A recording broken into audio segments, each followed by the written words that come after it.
Hi, welcome back to Burning River Bushcraft. Today we're going to be carving a figure 4 deadfall trap. So my one and only tool to be carving this trap is going to be the Blind Horse Bushcrafter. This is the exact same knife as you would get from LT Ride or Battle Horse knives. This was before the split. So I am doing a full review on this Bushcrafter on my YouTube channel, so go ahead and check it out. But this is going to be the only cutting tool, and today we're going to be making the figure 4 deadfall trap. So what I've got here is just a random branch. This is maybe 3/8 in diameter at its biggest point. Anything you're going to have to do, you're going to want to get as straight a stick as possible. Everybody else that has a YouTube channel walks into the woods and pulls like this perfectly straight stick out. I don't have any sticks that are remotely straight anywhere on my property. So every stick I've got is going to look like crap until I start to work with the thing. So I'm going to need 3 sticks for this figure 4, and they're all going to be relatively straight sticks. So we can see here, this main branch that I broke off has a little hook to it. So I'm going to go ahead and with my Bushcrafter, I'm going to go ahead and truss lever and just chew through this limb until it breaks off. There we go. So deadfall traps are always going to vary depending on your game, depending on the weight that you're using to actually crush the animal. You need a 3-to-1 ratio. So if you're trying to kill a 1-pound squirrel, you need a 3-pound weight. So that's going to make a difference on your stick size. Everything's going to be variable on this. It's best to make the sticks a little long, and then you can tune them down to the size until you find out what kind of deadfall material you have in your area and what kind of game you're going to be trapping. So I'm just going to take a hand span here. That's just going to be a measurement for me. I'm going to go ahead and make a mark right here. And I'm just going to truss lever this through.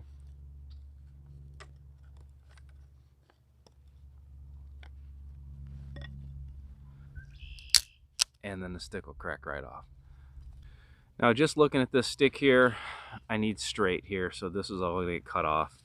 So I'm going to just go ahead and make a wild slice on this. This doesn't need to be neat. I can work on this later. And then these limbs as well. I don't need any of these. So I'm going to go ahead and cut this off. And just make a slice cut. So this is going to be 2 of the 3 components for the figure 4 trap. Alright, same little sapling. I just broke another branch off. So we're going to follow the same principle. I don't need this big piece of crap here on the end, but I do need a fairly neat cut. So when I need a neat cut, I'm just going to beaver chew through. So I'm going to make a little slice and spin it, and all the way around. Then it should just snap right off. There we go. And I'm going to cut it to about here. This will be a wild slice because I don't quite know what I need yet. All right, so I've got the biggest stick here, and I am going to just take a second and crown this.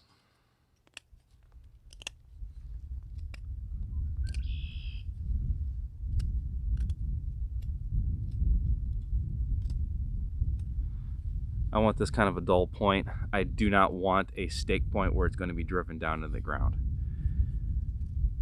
On the top, I'm going to make a 45 cut.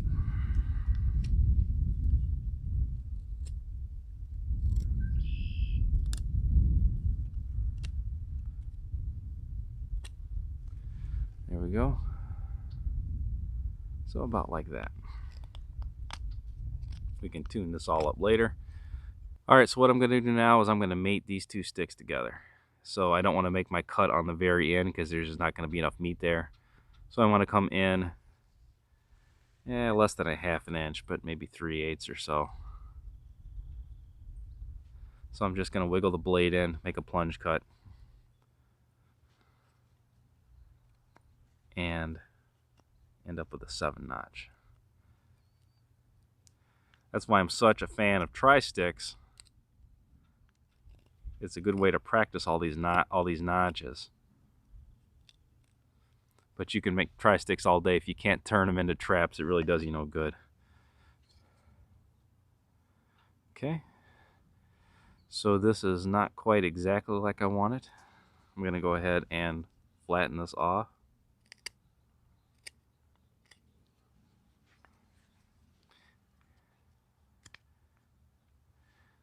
That's a little bit better. I'm a little high right here. So I'm going to go ahead and take this 7-notch and just make it a little more gradual.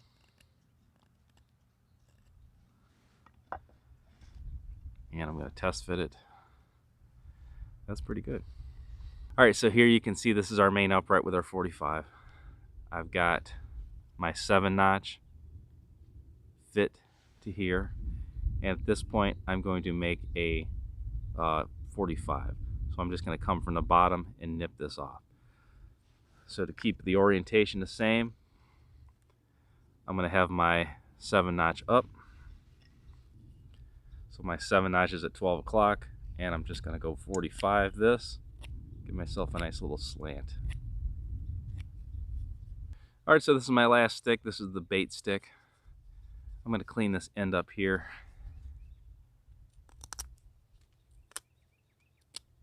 It's not really necessary, but it sure don't need to be sharp either. So I'm just going to round that off, and then I'm going to make a 7-notch. So I'm going to do a plunge cut.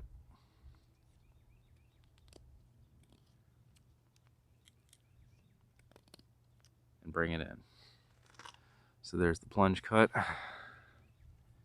And there we go. So our components are starting to come together here. This is our upright with our 45. Here is the 7-notch and the 45. And then that's going to clip into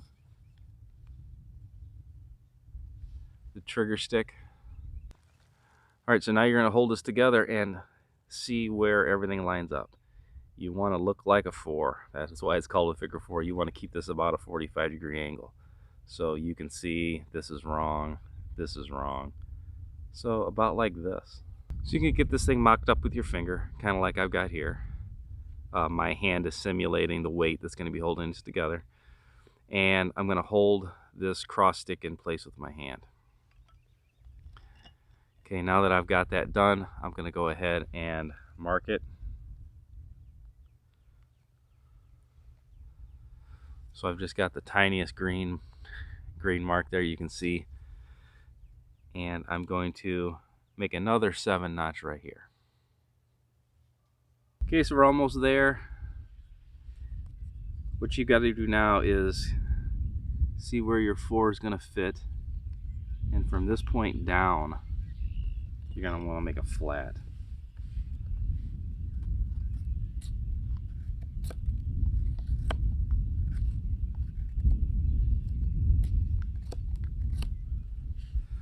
So this is the 45, and this is the opposite side.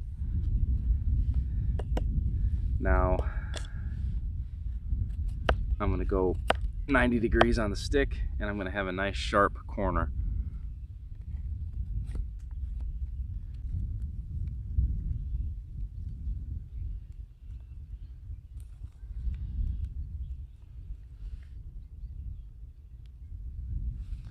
Okay, so there we go. Here I've got the simulated weight.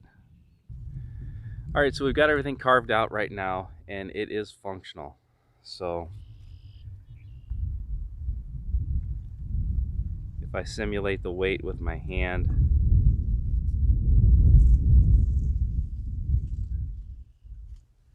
so I have a functional figure 4 right now. So anytime the bait stick was to get triggered, you know, we've got a dead animal. So I would call this like a camp figure 4. I would make this at camp, make it long, and then tune it in the field. So right here I have a log on top of that stump that we were using. And if we just kind of start mocking this thing up, we'll see that it's just ridiculously too long. I probably have to cut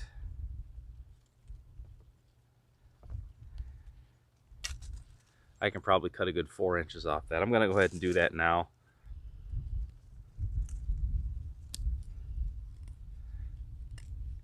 And this is the ground end, so really all we did to this end before was round it off. And that's all we're going to do now. Alright, so to get this trap assembled here,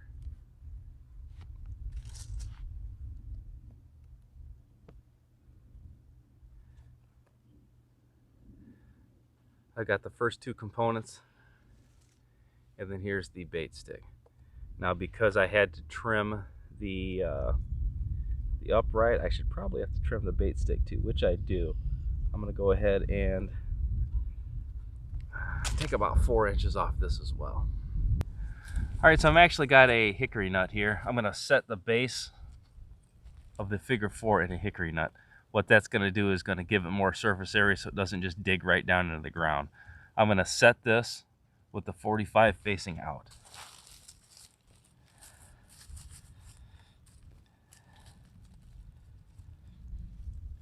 Okay, next I've got the 45 stick. This has got a L7 trigger on one side and a 45 on the out on the other.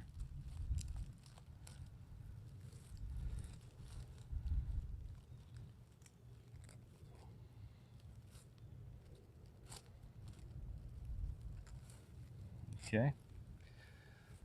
So now once I've got this 45 stick under here, I really don't need to put my hand in anymore. This is where the baited stick would go.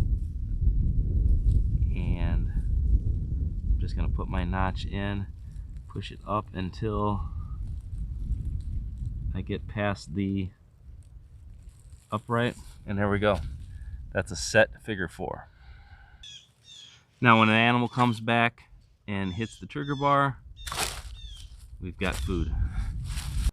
So here's a little better look at the figure 4 trap elevated on a stump like this. A little more fidgety to set because the log has a tendency to slide off the back, but it's a lot easier to see when it's up out of the grass and weeds. So this trap can be made heavier or lighter depending on how deep you engage your notches. A lot of times I'll set them heavy, set them with deep notches, and then start to ease out on it until I barely have it made at all. That seems to be the most sensitive and the most reliable way I can get the figure 4 to work. The figure 4 is my go-to trap. I'm going to be covering a lot of traps here in a little bit. You do not need to know 200 different kinds of primitive traps. At that point it becomes a hobby. It's good to know them. It's good to be able to carve them. There are certain situations when some would work better than others, but a figure 4 is a very classic trap. My grandpa actually taught me this years and years ago. A very reliable trap, and it's always going to be my go-to deadfall trap. Alright, so 3 sticks and a cutting tool, and you can make your own figure 4 deadfall trap. This is and always will be my go-to deadfall trap, as I mentioned before. Definitely it's something you want to master. You want to be able to make these cuts in the dark around a fire where you're not always have the ability to look down and watch your cuts. When I make these, I keep them together because I'll make them in bunches sometimes. So these 3, I'll just take some natural cordage and wrap it around it and put it aside. Usually, like I said in the video, I made them long and then I trim them down to size. So I start about hand width, but you see what I end up with. So once you get more attuned to making them in your area for your environment, you'll be able to make your own little tweaks to make this your system. But till next time, this has been Jamie Boggs with Burning River Bushcraft. See you soon.